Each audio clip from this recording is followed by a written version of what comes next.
Enfin, l'armée allemande, avec sa corde nazie, tremble et la guerre bascule.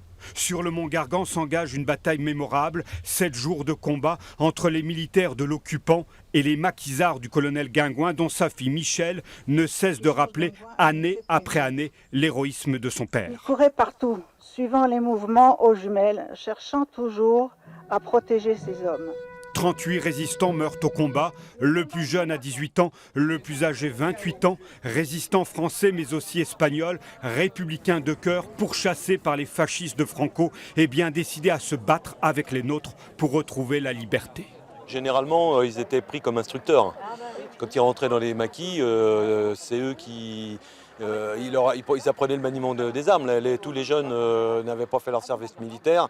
C'est eux qui étaient bien souvent instructeurs. Et emmenés sur les coups un peu durs, quoi, parce que bon, 3 ans de guerre à se battre avec des couteaux contre des chars, vous savez, ça forme. Hein. Parmi ces jeunes Français, apprentis de la guerre, René Arnaud, 16 ans, en juillet 1944. En embuscade dans la forêt, au service de la stratégie de Guingouin, stratégie de harcèlement et de repliement. On tâchait de faire des embuscades. On est resté dans la forêt, on était dans la forêt. J'ai vu que les Allemands faisaient le tour, mais n'ont pas voulu rentrer dans la forêt. Et pourquoi? Ils avaient peur. Les blindés ne pouvaient pas y passer. Là, on était à l'abri.